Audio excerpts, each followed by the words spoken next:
Okay, a lot of things going on, and a couple of key things we want to talk about today.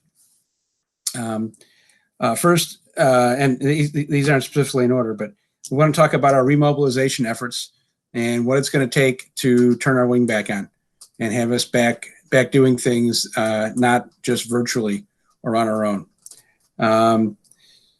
Second thing we're going to talk about, or another thing we're going to talk about, is some of the racial divide stuff that's going on that can't be ignored, and some of the responsibilities we have associated with that.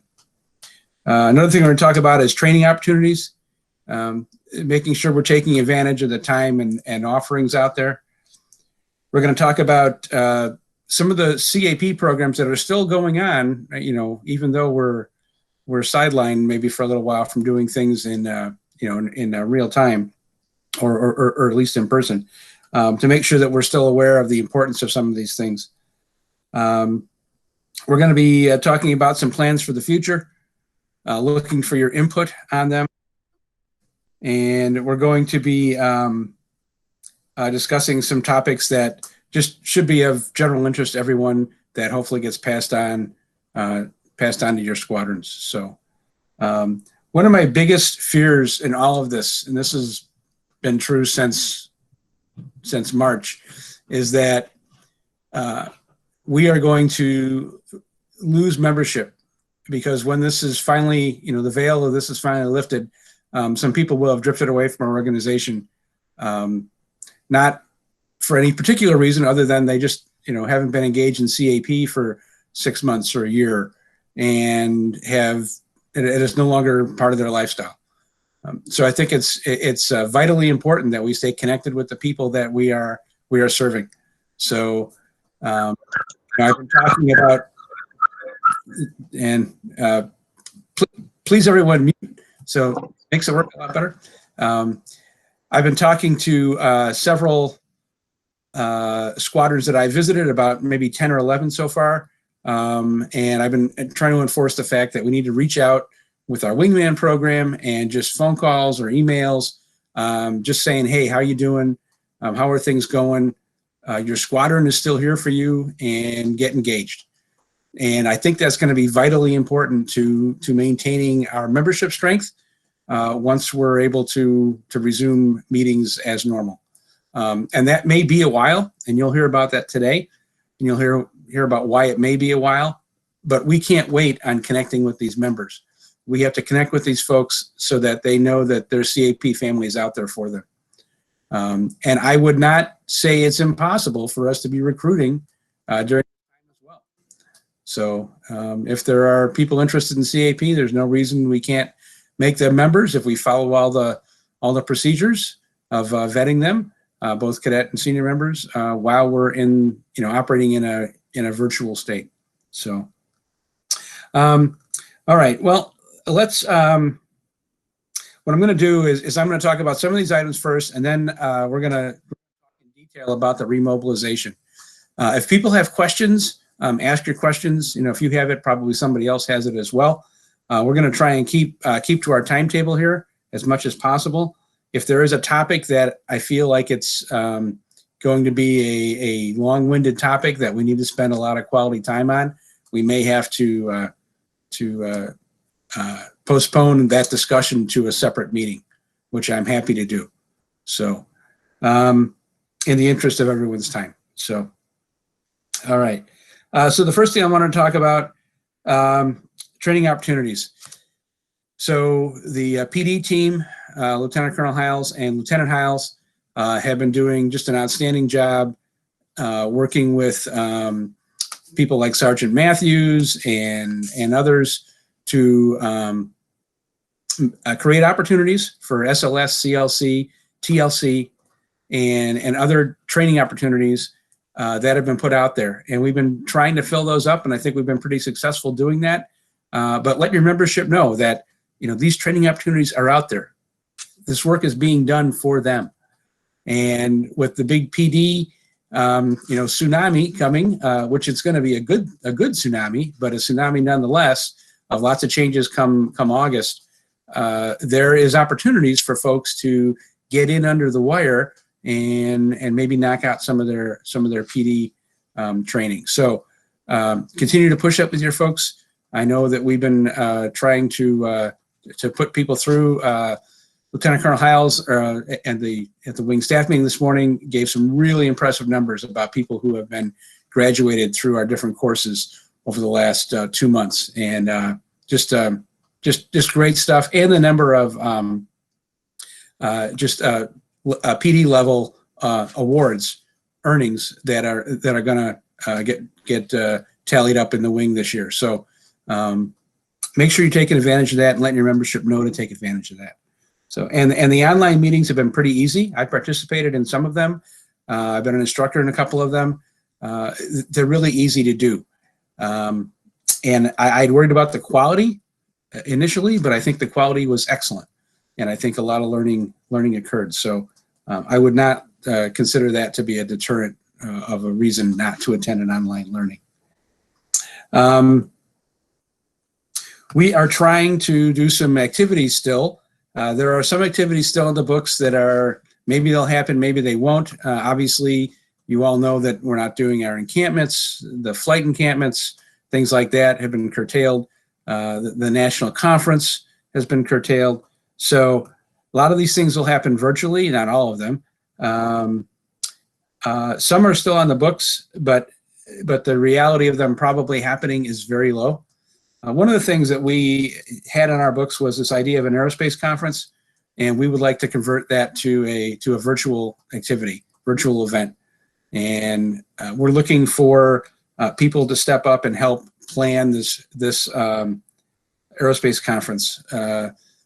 You know, we really don't have a lot of structure to it yet. We know we want it to be at least a day. It could be possibly 2 days. We would like it to be, shorter learning things. We would like to include STEM and aerospace. We would like to engage with some just phenomenal speakers if we can convince them to talk to our seniors and our cadets.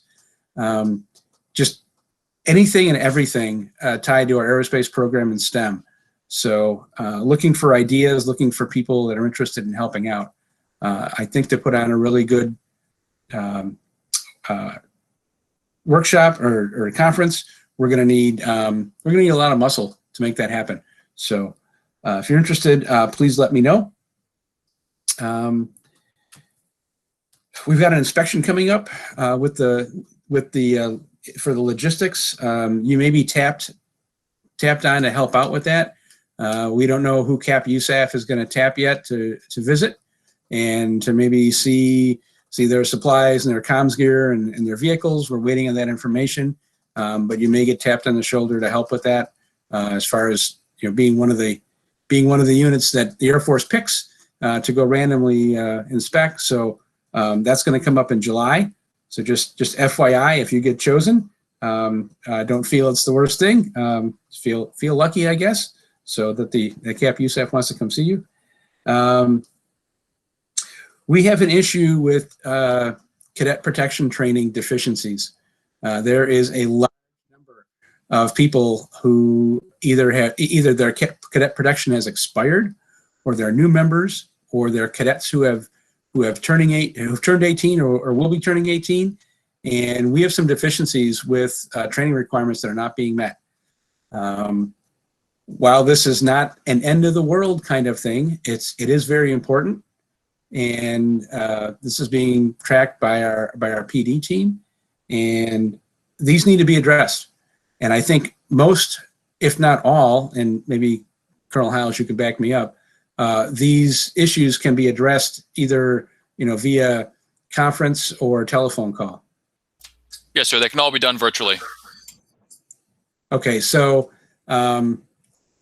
so the burden is really on the member, but it's on the member's leadership as well to make sure that they know they need to take care of this stuff.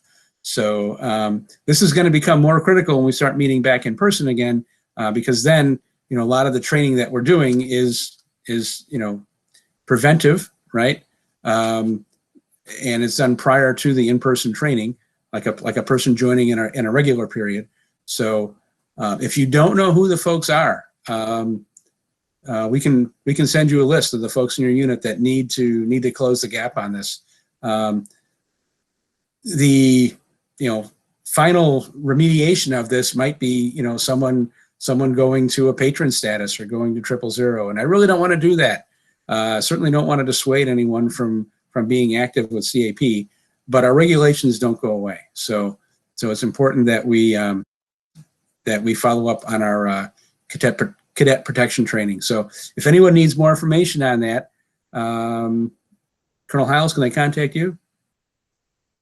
Okay, so if you need more information, contact Colonel Hiles. He will let you know who the outstanding people might be, but there are a lot of them. It's a pretty big list right now, so something we do need to take care of as a wing.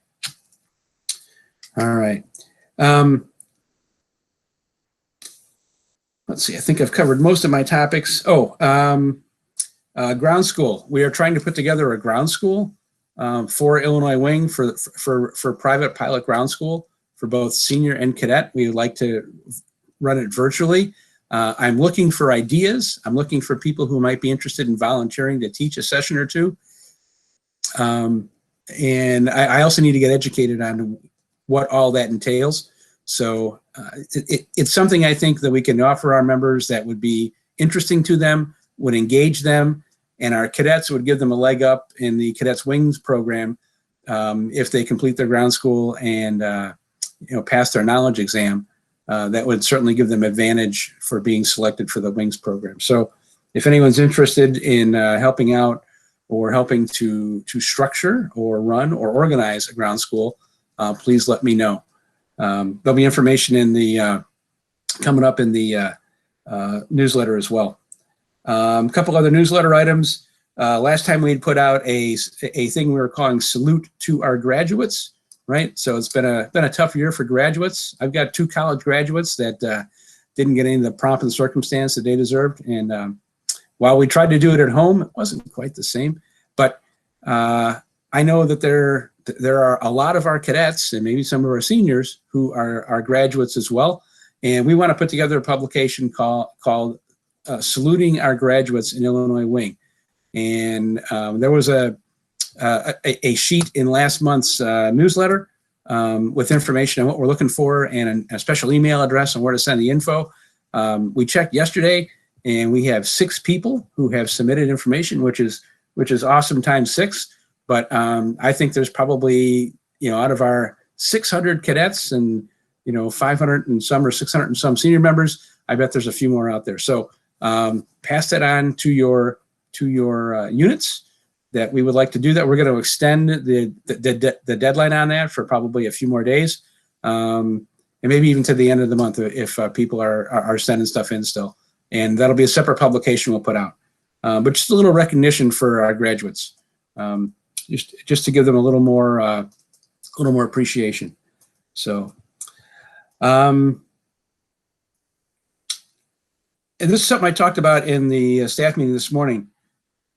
So some of you may or may not know, but there is a unit that meets in Evanston, Illinois, called the Colonel Charles Compton Composite Squadron. And Colonel Charles Compton was a pilot and an observer at Coastal Patrol Station 1 in New Jersey back in the beginning of CAP. He worked as a squadron commander in Evanston in the 60s and 70s.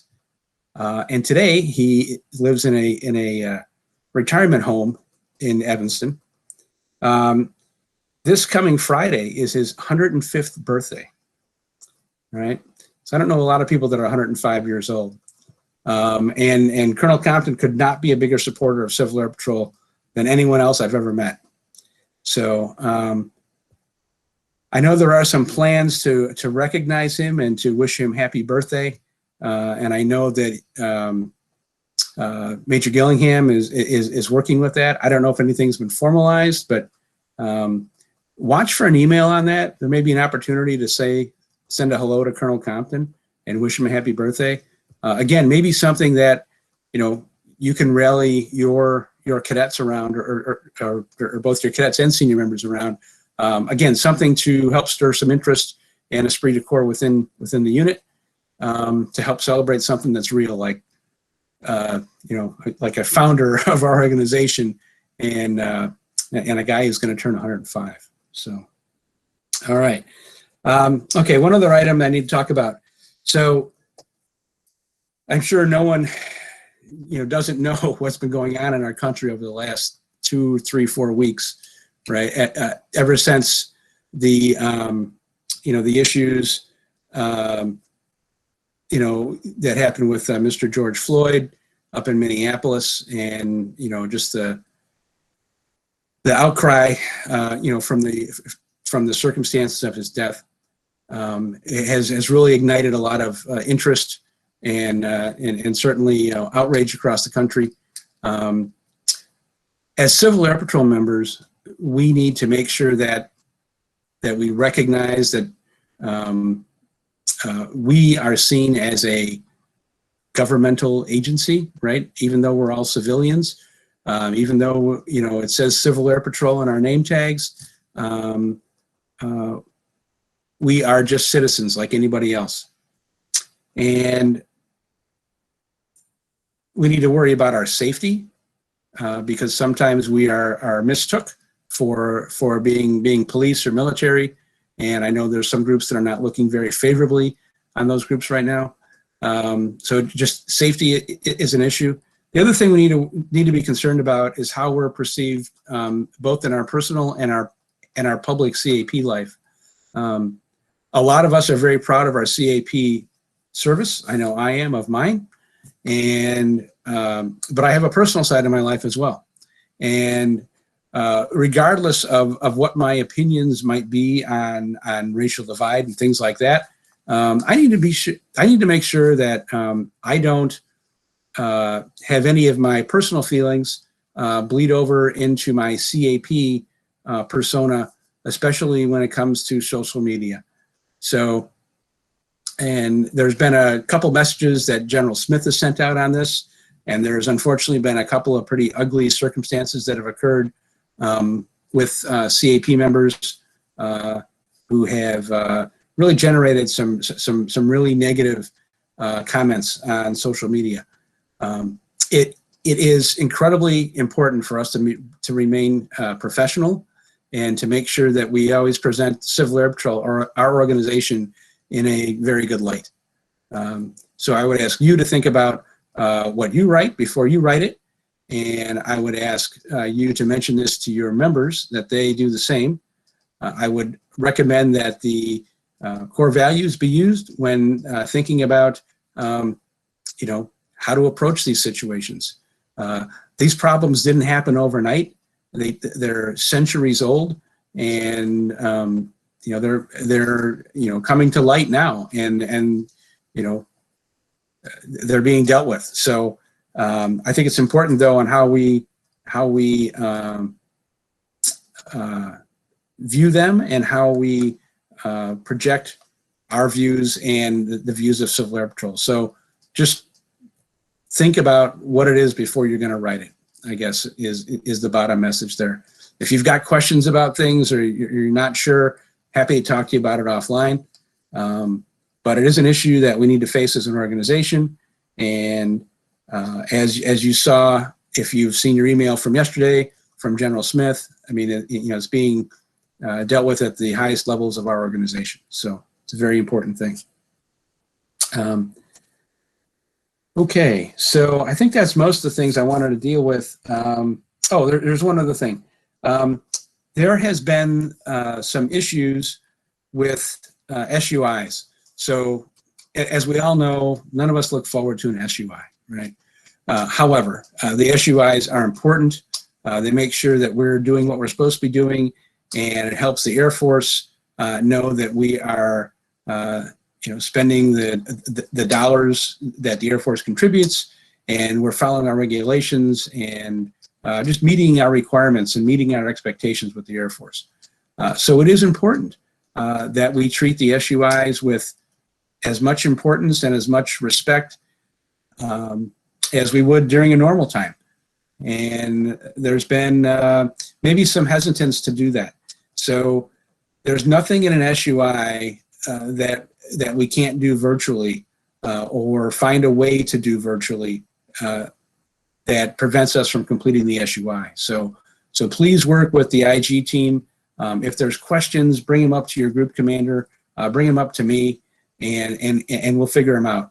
But we've got a couple of units that are running kind of close on timing out on discrepancies found. And the last thing we really want to do is have a unit go dark, because discrepancies weren't handled in a timely manner. So if you need help, ask for help. There's, no disgrace in asking for help. We are all here to help each other. Illinois Wing is one big family. Together we all succeed. Hopefully you've heard that before. And we will reach out and help each other figure out, how to handle our discrepancies. But don't sweep the stuff under the carpet and don't forget about it. And if you're having trouble with your staff, getting to the stuff, reach out for help. None of us want to see a unit, get put on hold because of a discrepancy. So I think enough said on that. All right. So the other thing we want to talk about today, which is vitally important and should be of great interest to all of you, it's certainly of great interest to me, is when can we resume activities within the wing? And like I told the folks this morning in the staff meeting, it is the slipperiest of slopes. It is a very, very complicated, calculus and metric, and there are, so many points to turning the lights back on, literally, within our meeting places. So the Illinois Wing has formed a remobilization, COVID-19 remobilization committee, and the task force is working on applying for our plans, putting our plans together, and having them reviewed by national, and then doing the monitoring and coming up with the next phase. And there's multiple phases to this. The POC for that is with us today, and we're glad he's here with us. That's Lieutenant Colonel Walden, and Lieutenant Colonel Walden has been working with the team to put our plan together and get it pushed up to national. He has a presentation on this to hopefully get people up to speed on what's happened, what's happening, and what's going to happen. And then he'll talk about the unknowns, which there's plenty of those as well. So ask questions, because I'm sure your members have questions as well. But I will turn that over then to Colonel Walden, sir. Thank you, sir. Good afternoon, everybody. I appreciate this opportunity to get everybody caught up to speed. As you mentioned, you've probably seen several different publications, newsletters, briefings, blog posts, websites that have come out in the last 3 months that talk about what the organization at the national level, region, wing, and down to the unit level is doing during this pandemic. So just wanted to take this opportunity to bring everybody up to speed to where we've been, where we're at, and what we're looking forward to. As the Colonel said, I'm going to hide this here.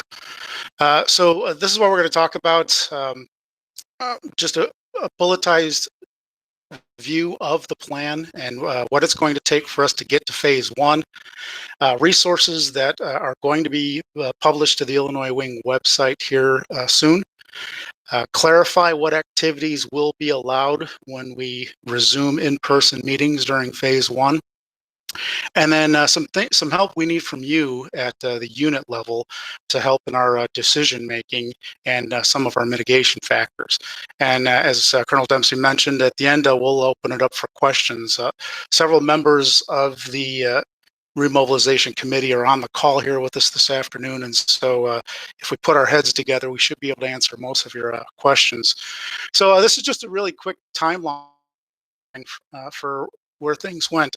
As you mentioned, Colonel Dempsey formed the committee back on 18 May. 15 members on the committee, all subject matter experts in different parts of our operation, either within Civil Air Patrol or even their civilian occupations. So it's a cross-discipline group with lots of experience. We had 2 meetings to talk about the template that National Headquarters put forth to the wings and what we needed to do to comply with it, and establish some homework and some research that needed to be done before we did our plan. We put all that together and we submitted our plan on 2 June to national headquarters. The national vice commander heads the COVID-19 remobilization committee. And just in a couple days, on the 5th of June, they approved our plan. So what that does is it brings us up to here in the, we're still in the orange field here, where we're still talking about the conditions that we need to meet before we can actually start in-person meetings.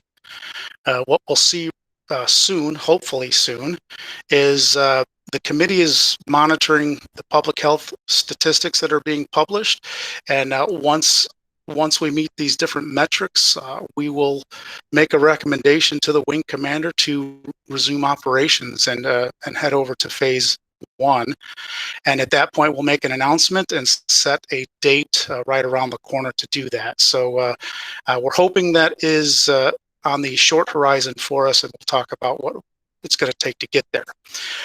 What's going to be important and needs to just stay in the forefront of all of this messaging is that at any time from this day forward, we can always revert back to phase 0, which is where we are today, meaning that we're not allowed in-person meetings yet. So if any of our public health statistics make a wrong turn, we could actually have to revert back.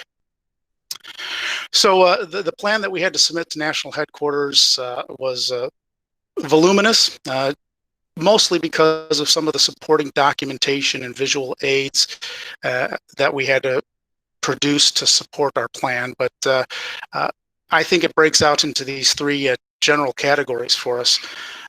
Personal safety and education.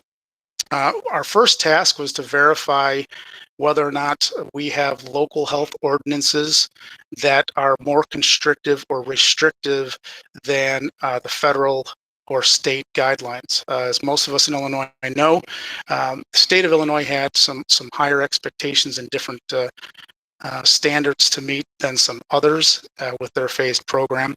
And even within Illinois, we have counties that have different restrictions, and even some municipalities. So our first task was to go out and identify whether or not we had any of those. And in our particular case, we have to provide standards that are to the most restrictive. The next step was to actually share public health best practices with the membership. We're going to talk about some of those resources that are available coming up. One of the major facets to this is actually tracking the COVID-19 case reporting. National headquarters had deemed this one source of data, the covidactnow.org website, to be the central source of this case reporting and trending around the country. And so we committed to that in our plan as well. And what that means, and there's some caveats to them, but basically there's three pieces to that. The infection rate of COVID-19 has to be at 1.1 or less in a flat or downward trend for the last 2 weeks. And we're going to see a graph of that here in just a minute. Our positive test rate has to be 10% or less, and for the same period, 2 weeks. And ICU headroom usage below 60%. Basically, that means open beds in hospitals with the capacity to handle another resurgent of cases, and that it's not increasing. The good news is we're meeting that. So I'll stop there to say that if we look at those statistics today for the entire state of Illinois, we actually do meet all 3 of those criteria as a state. However, within the state of Illinois, we do have 6 counties that do not meet those statistics. And as we reviewed those counties and the locations of our CAP meeting places and where some of our membership resides, those are counties that are at risk, and that's membership that's still at risk. So as a wing, we're going to wait until we can say all of the affected areas meet those 3 criteria, and we are monitoring that every day. And then the last component to getting to phase 1 really is the monitoring monitoring of stats. We're looking into that daily, and we're looking at what that predicts for the next 7 days out. And we're conferring once a week as a committee with the wing commander to talk about that. And then ultimately, if the statistics are favorable, we will decide what we think is a prudent date to start in-person meetings again across the wing. So as part of the membership education regarding COVID, these are things that are going to go up on the website. A couple of them are there now, but a couple others will follow here in the next couple days or so. That's homework that I have due. So we'll have a simplified version of the plan, a bulletized version, similar to that last slide that the membership can see. We'll post there some of the letters that the wing commander has published to date. Likewise, our Cadet Programs Directorate has published a letter for Unit Commander guidance, something that will help in our messaging to our parents in particular. We'll have some guidance to at-risk members. So for those members who may be at a higher risk to contract the virus, and what that means, what type of activities they might curtail. We're also going to have a temperature checking instructional video that Colonel Schneidman directed, starred, and produced for us, and that's going to be a required item. We're going to talk about that in a bit. There is guidance from National Headquarters as to temperature checking instructions at a meeting place. Tells how to set up that temperature checking station, and there's some signage if you elect to use that in your meeting place, or if your facility allows you to hang any kind of signs. And then a couple other pieces in there that talk to public health and hygiene best practices. So very, very specifically, some of the CDC guidance that you've probably already seen in your daily lives that talks about hand washing and face covering and social distancing and disinfecting things. And we have two items that'll be up there that the CDC produced and the Illinois Department of Commerce and Economic Opportunity, DECIO, put together that are aimed at day camps, youth day camps. And so as we read through those, we can translate those very easily to our cadet activities. So that information will be up on the site as well if you have a cadet program that you lead. So moving over to the Illinois Wing website, if you were to go on and look at it, you can see that the COVID-19 information link is prominently there on the home landing page. And so when you click on there, we've got links to some of the national references, things that the National Headquarters has put out, and then that supporting material that I mentioned just previously. A couple of examples of some of the things you see. This is 4 of about 10 documents or resources that we'll be posting there. The video that Dr. Schneidman put together will be available for everybody. We're going to talk about a compliance with that video here in a minute. And as I mentioned, some of the CDC guidance and the youth and summer camp guidance that the CDC put together there. We're also posting some risk mitigation tools for us. So if you're a unit commander or an activity director, course director, some considerations you should ask if you are ready to actually convene your activity in person. So that's another tool that'll be available for us.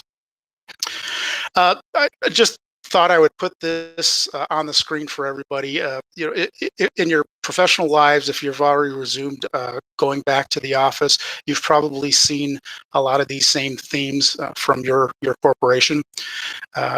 Basically, we're going to continue to say that to our membership as well. If you're sick, stay home. We'll talk about the mandatory temperature screening. We're going to be asking people basically if they have any of those symptoms before they enter any of our meeting locations, social distancing when possible, and some of the disinfectant such. Wanted to clarify also what's allowed in phase 1. So phase 1, when we get there, allows short, low risk, reduced exposure meetings of 10 volunteers or less. By short duration, no more than a few hours. We have not specifically put a number to that. We haven't said 1, 2, or 3 hours, but basically sticking with the theme that in this phase, we're still limiting in-person exposure until things improve. Practicing COVID prevention best practices, as mentioned on the previous slide. We'd like to encourage units to consider an alternating meeting schedule. So for those units that have more than 10 volunteers, if you've got 20, 30, 50 members in your unit and you can't decide which 10 will show up next Tuesday, by example, considering assigning people by flights and having alternating meetings by flights. So one option that's been considered. As Colonel Dempsey mentioned earlier, continued virtual meetings. We encourage continued engagement in this remote environment that we continue to operate in. So as he mentioned, we want to still maintain contact with our membership and keep them engaged as we go forward. The change in flying activities, these are a couple of examples that we'll be allowed to do when we start phase 1. We'll be able to resume check rides. Colonel Long gave a briefing a little bit earlier about how many check rides, Form 5 and Form 91 check rides that will be past due, and what that means for next year. But we've got 50 plus, I think he mentioned. We can start dual instruction again, and that does include cadet flight instruction, so that's exciting, and some individual crew training. What the guidance we'd like to give out to our group commanders and unit commanders is that as you're considering what types of meetings or activities that you're proposing when we do start phase 1, if you've got a question of whether or not it fits within these guidelines, we just ask you to just work it up the chain of command, up to the group commander, and group commanders could come to Colonel Fletcher. And if Colonel Fletcher has the answer, he'll share that. If it's something that we need to ask the committee for an opinion, we'll do it that way as well. This is the part that I need your attention for a couple of minutes. If you're a unit commander or a group commander, you've been subscribed to the survey, the weekly survey that Major Larson is kind of the custodian of. And we're going to use that vehicle to ask some questions and get some feedback and some confirmations of some activities at each of the unit levels. So in our planning phase, I mentioned that one of our tasks is to verify local health policy. That is very difficult for us to do as a committee at the wing level. So we're asking the units to do some homework of your own, and the confirmation of that is asking for you, the unit commander, to supply us a link to your local public health agency's website that explains or outlines what restrictions may be in place for that geographic area. And so that will help us abide by the plan that was approved at national. We've gone through and we verified where our units meet, but that's based on the address that you currently have for your unit. So what we're asking you as unit commanders to do is verify that when we can have in-person meetings, is your unit meeting location available? Will it be? So if you meet at a school, that answer might be no. If you meet at some other facility, you may have to check with that facility's leadership to determine whether or not you'll be able to meet. So we ask you that you bring that up to your group commanders, and if there's any issues that we can assist with, we'll do that. So we're just verifying, one, that we can meet where we intend on meeting, and then verifying where our members travel from to meet. So that's a product of identifying whether or not we have members that are coming from some of our more higher risk geographic areas, either within the state. We do have some folks that cross state borders to come to our meetings. So we're asking to take a couple minutes to study that and identify whether or not that's a risk for us. And then the two items that I have asterisks here are actually two compliance issues that we need to do before a unit can meet in person. And one is completing the COVID education online. So in the survey, we are going to ask some validation questions as to whether or not you've looked through the content that we've posted on our COVID page. And we're going to need at least one leader from each unit. It could be the squadron commander, could be the deputy, ideally the health service officer if you have one designated, or a safety officer. But at least one member from each unit completes the temperature checking procedure training online.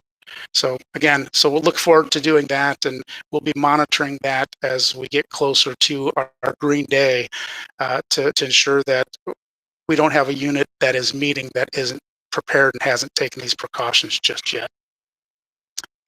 And this is just a teaser slide for everybody, and that is to say, hey, phase 1 says 10 people and short duration. What is it going to take to get to phase 2? So our remobilization committee will continue to meet, and we're going to continue to monitor our current situation and then start planning for precautions and measures that we need to take to prepare for phase 2. Phase 2 planning, in a nutshell, the national headquarters plan follows very much the White House's plan that says that we have to be in phase 1 conditions for 2 more weeks after that, and that would allow gatherings of 50 people or less. Our extra consideration here in Illinois wing is that the state of Illinois' phased plan to get to in-person activities of 50 members or less is phase 4, what they've titled revitalization. And so it has some of those public health reporting metrics defined as well. So we'll be watching that very closely and understanding that it may take us a little longer to get to phase 2 than maybe some other states. And just very quick high-level brief of what will be allowed in phase 2. As mentioned, we'll be able to go up to 50 volunteers, full day activities, but still no overnight, so no bivouacs or overnight activities, but longer activities. So things like RXs, O-flights, professional development courses, training classes, things of that nature will be allowed in phase 2. And that will be we'll have another one of these briefings when it comes time to talk about phase 2 and the type of activities that'll be allowed. That is it. That's a month worth of work summarized in a couple slides, but we thought it all important to share in this forum where we have frontline leadership to attend. So at this point, I'll open it up to, well, actually, I'm sorry. What I did fail to actually cover is just showing everybody our website that we're using. So give me one moment and click over there. Didn't follow the script, sorry about that. And am I projecting the COVID Act Now website to everybody? Uh-oh. Not yet. Let me see.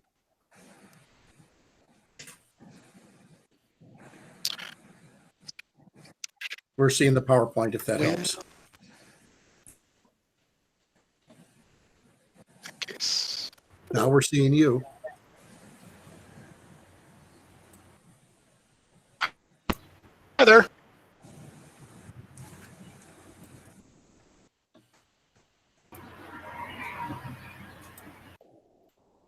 Did that do it?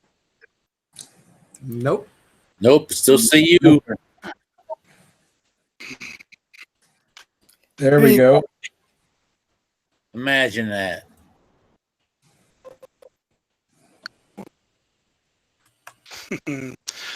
All right. So I meant to bring this up as I hit that slide, but so these are the statistics we're looking at. I know a lot of our membership they're tuned into this, and their finger is on the pulse, and you may be getting data from other sources, but this is what we're using to make our decisions going forward. So the recap of the state of Illinois is here. And as I mentioned a couple slides ago, we are meeting the metrics that were set forth for infection rate, positive test rate, and the hospital capacity for us as a state. Very quickly, I'm just going to kind of show you what the graph is showing here. The infection rate, while we've been in the acceptable area since back on May 3rd, we did just here in the last couple of days start to see a little bit of an uptick again, and we're watching that. So we're going to continue to watch that for at least another 7 days to make sure that that doesn't climb up. Some of the social gatherings of the last 2 weeks have given us concern that we could start to see these numbers go up here in the next week or so. So we're going to continue to do that. The positive test rate is going in the right direction, so that's all good news. And the state of Illinois' hospital capacity as a whole has been below that 60% range the entire time, is heading in the right direction. But what is keeping us from going green here for our plan is that we do have 6 counties, as you see on the right there. We do have 6 counties that are still reporting red for one reason or another. And we have identified that we have CAP meeting locations that meet in those counties, and we certainly have membership that reside in those counties as well. So we're watching to see what's keeping some of those from going in the right direction, or the favorable direction for us. And so, as you can see here, the thing that's keeping Lake County red is that their hospital capacity in this metric, they believe would not be able to sustain an uptick in or a resurgence of cases. So that's keeping them red. Likewise for a couple of these other counties. But so I just wanted to share with everybody what we're using when we start quoting statistics to the membership for us. And hopefully that will help you, if you're at the unit leadership, to answer those questions among your membership that says, hey, sir or ma'am, how come we haven't started meeting yet? The state says this, or the county says that. So hope that helps. Okay, so with that, I'll go to any questions from the attendees here.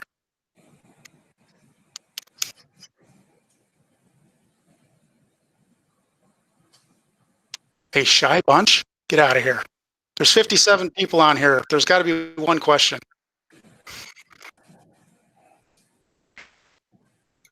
Yeah, this is Newman. Is there a possibility we can get a copy of that PowerPoint?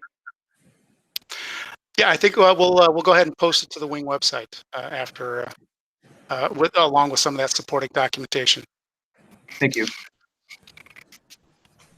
I have a quick question concerning a couple of my squadrons that meet on base or in areas that might have more restrictions than, say, kind of your typical public place. How do we deal with meeting at alternate locations if they decide to get back together and meet off of their usual meeting place? So that's a very good question. So Colonel Fletcher, do you want to address how we go about alternate unit meeting locations? I don't know if that's a Form 27. Yeah, it's going to be similar to when we formally change a meeting location, do a new CAP Form 27 and submit it up the chain. But I guess the key message is that it's keen that you've latched onto that as a potential issue. So we encourage you to kind of keep researching that and consider alternatives, so that that's not what's keeping our membership from reuniting. Okay, thank you. Where do the thermometers come from, and how do we get that training? Great. Yeah, so the thermometers, so thankfully our friends at the Will County Emergency Management Agency were able to procure 24 non-touch thermal thermometers for use and for distribution out to our units to do that. So we're working on the logistics of how to actually get those into the hands of each one of our frontline units. And the training is going to be basically watching the video that will be posted online, and then at least one member of the unit verifying that they've done that training, so that we could check that off your unit. Colonel Dempsey, I don't know if you want to add to that. Yeah, the can I general. make a comment on that? Yeah, so basically the video that we initially shot needs to be redone, and I'm planning to do that tomorrow. So hopefully the final version will be a little bit more polished and professional, and it should be up. But basically the non-touch thermometers are an infrared thermometer. It's very easy to do. You pull the trigger 3 or 4 inches from a forehead, and it reads the temperature, and that's all there is to it. A couple of questions, but I'll go over all that in the video and show you how to do it. It's really not very complicated. It's really very similar to the standard screening that most people go through if they go to any hospital or healthcare facility. Certainly in our area, I mean, it's basically what all the hospitals do as you walk in the door. I'm happy to take any questions about that.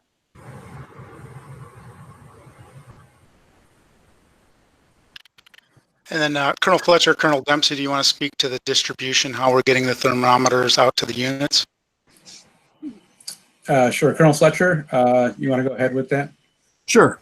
First of all, if you did the math, we're short a few. We are going to purchase some more. And in this next round of Illinois wing surveys, we will be asking where you want it sent to, and then we'll ship it out. And we'll probably ask for a street address because the USPS is probably going to be the cheapest. We'll also look at UPS and try and keep the cost down for us. Cool. Thanks, gentlemen, for those follow-ups. Any other questions for me or the committee? We've got several members of our committee online with us here today. All right. Well, hey, thanks for your frontline leadership, and I'm sure that you're fielding some anxious comments and feedback from your membership asking when we could resume. So our committee wants to get the wing reopened again as well, and executing on our missions for America by all means.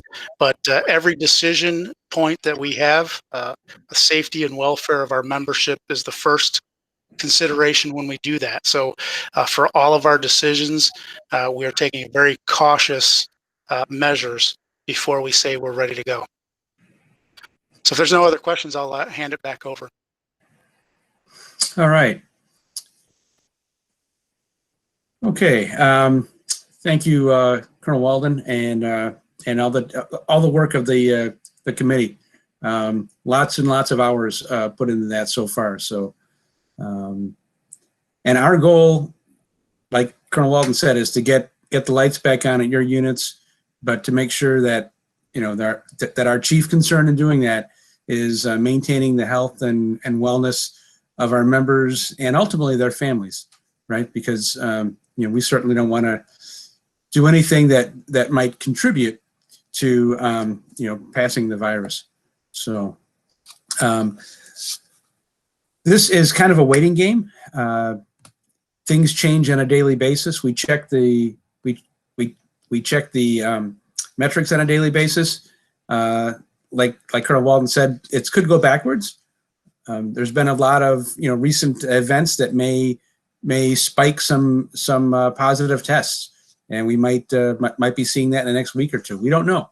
A lot of unknowns out there. We're going to continue to follow the guidance that was posted from the national headquarters and the team there. And where we have questions, we will ask national headquarters.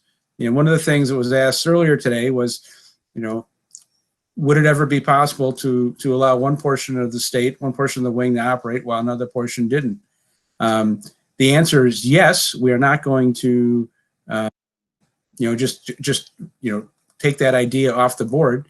But I think for phase one, I would like to see the whole wing come back up, and then we will, be watching where the trends go.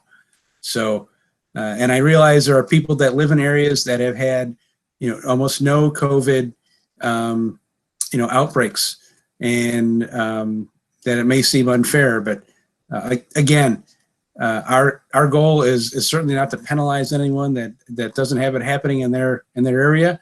Our goal is to keep all of our members safe. So, and just keep looking for updates. One of the questions I have for you, and I'd just be interested in just maybe a yes or a no, and maybe through the chat. Is there enough information coming out to you and the rest of the wing about this issue? Is there enough news, from wing headquarters coming out to you? Is it more? Should it be more? Is it too much? Is it too less? Interested in what you think about that.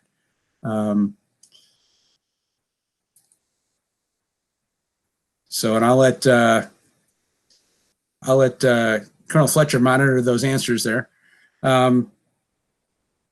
We really want to turn things back on, but we have to do it within some control measures, right? So this is like any risk management, but this is like a super risk management problem where we really have to get it right.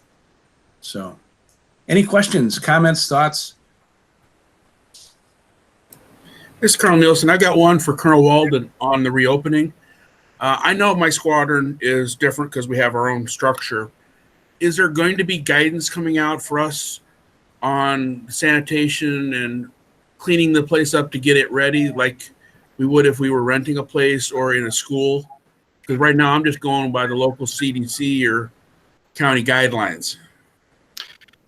Yeah, that's a great question, Colonel Nielsen. I'm glad you asked it in this forum so everybody can hear the answer. So one of the documents that we're sharing to the site will have very similar to what you're seeing on the CDC site that gives recommendation for the disinfection of commonly touched surfaces, door handles, desks, and computers and things of that nature. So the guidance is when preparing a meeting place before and after attendance. So that'll be in the supporting documentation posted.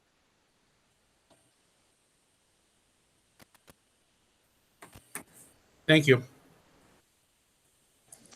And Colonel Dempsey, there was a question in the chat that I thought was worth the entire audience hearing. So there was a question whether or not a unit could have more than 10 members attend if the activity were held outdoors.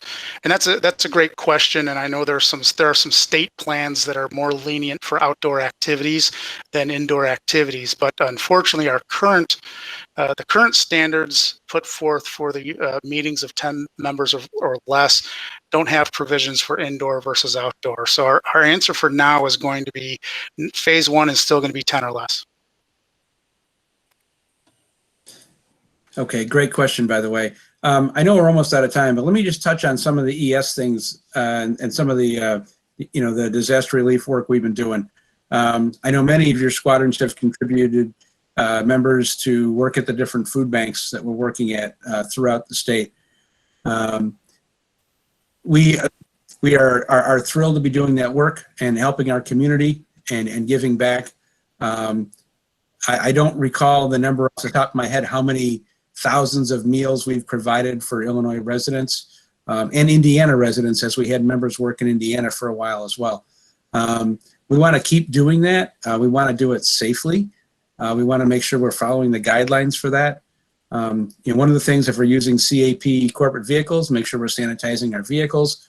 Again, just taking the precautions that we know we should take in classic risk management style to make sure that that we're doing things safely.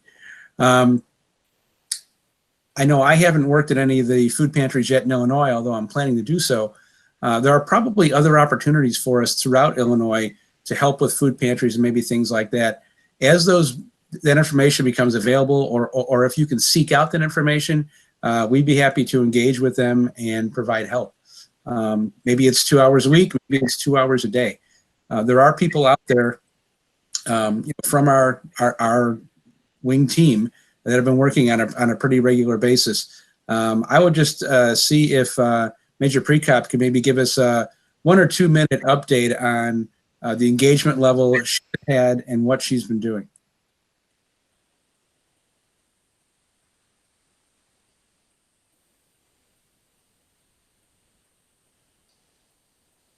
Major Precop, are you with us still? I show her online, but muted.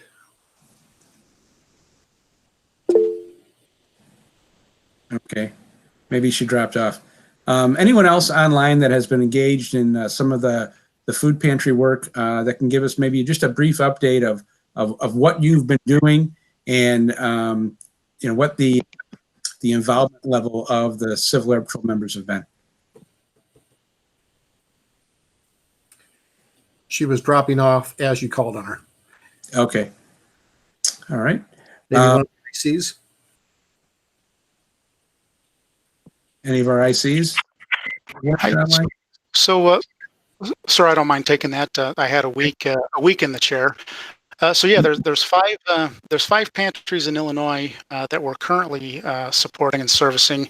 We did suspend that service for about a week just because some of those locations were in some of the areas with security as a concern. So, but we've resumed that. So 5 different locations. Our memberships are volunteering a couple people at a time at a couple different facilities. So we've had some days where we've had as many as 15 volunteers at 3 or 4 of the facilities, and there are a couple days, particularly in the middle of the week, where we may only get 1 or 2 members at 1 or 2 facilities. But every ounce of help helps with the agencies that are providing these resources. So the link, the Google form to sign up and show your interest is still live. It's an open link. We continue to receive volunteers and stating what days that they're available to work at what facilities. So we still want to encourage people to do that, and I'll get together with the IC group, and that's probably worth publishing that out the wing. I don't think we've done that for a couple of weeks, just to encourage continued participation in that. But that is something, the efforts of Illinois Wing gets sent as a situation report up to the National Operations Center and is included in a national sit rep that actually goes to the FEMA National Command Center as well. So CAP's contributions in the community is being recognized at the federal level. Okay, thank you, sir. As far as other missions go, people have asked me, why aren't we doing other missions? Why aren't we delivering test kits? Why aren't we delivering PPE? Quite frankly, we have not been asked to do any of those types of missions. That's why we're not. We are certainly capable of those types of missions. The personnel we have and our vehicles and our aircraft. Other wings have been more engaged in that than we have. That is true. Other wings are much more rural than we are. Large population centers throughout our wing, and so there hasn't been for our specialized mission skills that we've used, say, in the western states, where they're all engaged doing those kinds of work.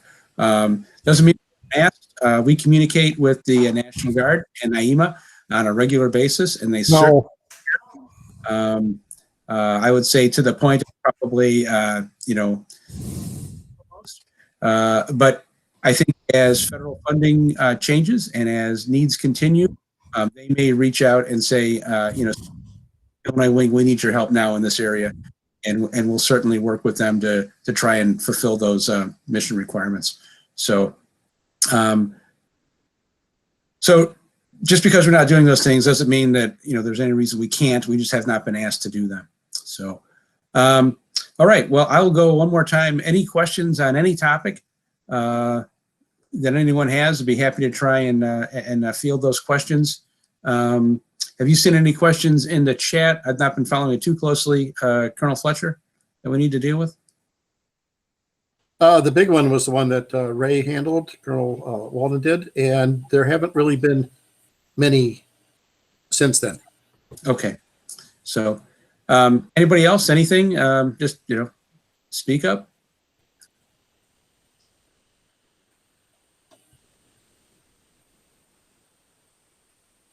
Okay, well, I really appreciate everyone taking the time to out of your Saturday and spending some time with us. I think this is time very well spent. I think communications is critical, especially in the situations that we're in today.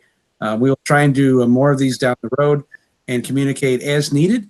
I don't want to over communicate and fill up your email boxes with non-important things. But if I feel it's important, I'm going to let you know. So one last plug for our blood drive, which is going on. So push that with your membership. That's one way we can help our communities by rolling up our sleeve and giving a pint of blood if you can. It's supposed to be somewhat competitive and fun. So hopefully we make it competitive and fun, but certainly has a big impact on the community because we're in a very desperate blood shortage now. My daughter works in a hospital, and they're really thankful for every pint of blood that they can get. So, all right. Well, if there's no questions, I will let you all go and enjoy the rest of your Saturday, and say thank you very much for joining us, and thank you for what you do, and just keep working on those missions for Illinois and our communities. Thank you.